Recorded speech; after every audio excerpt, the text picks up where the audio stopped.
Ертеде шал мен кемпір болыпты. Бірде шал кемпіріне: «Бүгін маған дәмді бауырсақ пісіріп берші», депті. «Ұнның біткені қашан? Бауырсақты неден жасаймын?» депті кемпірі. «Қаптың түбін қағып, орнын сыпырсаң, біраз ұнда жиналып қалар», депті шал. Кемпір қаптың түбін қағып, төгілгенін сыпырып, 2 уыстай ұн жинап алады. Оған қаймақ қосып, қамыр илейді. Содан соң оны майға қуырып, піскен бауырсақты терезенің алдына суытып қояды. Жата-жата жалыққан бауырсақ терезеден жерге домалап түсіп, кемпір мен шалдан қашып кетеді. Домалап келе жатып, ол жолда қоянды кездестіреді. Қоян бауырсаққа: «Бауырсақ, бауырсақ, мен сені жеймін», дейді.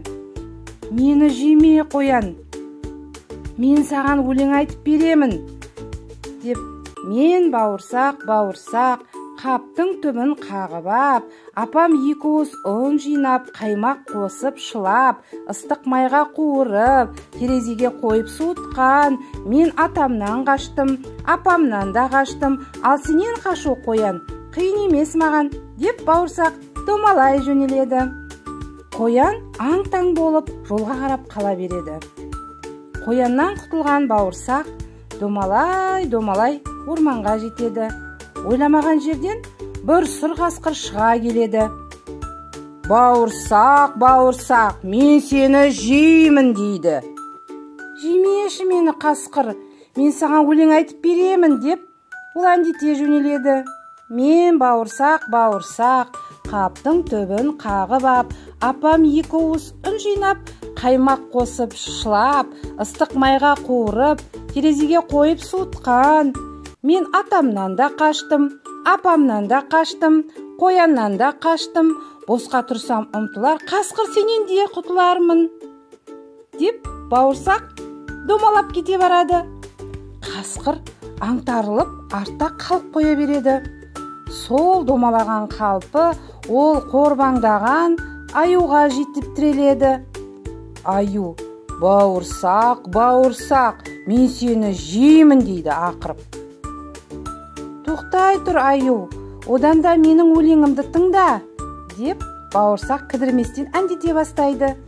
«Мен бауырсақ, бауырсақ, қаптың түбін қағып ап, апам 2 уыс ұн жинап, қаймақ қосып шылап, ыстық майға қуырып, терезеге қойып суытқан. Мен атамнан да қаштым, апамнан да қаштым, қояннан да қаштым, қасқырдан да қаштым, аюға келді кезек, одан да қашу керек», деп жолын жалғастырады. Осылайша бауырсақ аюдан да құтылады. Аңқау аю аузын ашып қала береді. Алаңсыз домалап келе жатқан бауырсақ енді қу түлкіні кезіктіреді. Бауырсақты көріп, қуанып кеткен түлкі: «Амансың ба, бауырсақ? Өзің қызарып әдемі болып кетіпсің», дейді қулана.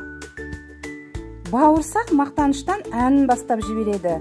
«Мен бауырсақ, бауырсақ, қаптың түбін қағып ап, апам 2 уыс ұн жинап, қаймақ қосып шылап, ыстық майға қуырып, терезеге қойып суытқан.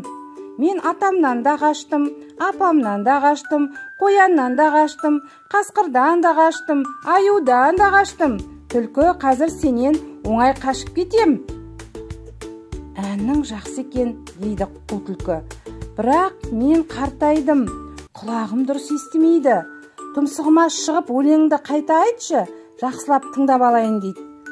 Мақтау сөзге елпілдеп кеткен бауырсақ ойланбастан түлкінің тұмсығына домалап мініп алып әндете жөнеледі. «Мен бауырсақ, бауырсақ, қаптың түбін қағып ап». Сол-ақ екен, қу түлкі оны ап деп жеп қояды. Қарнын сипап бір тояды.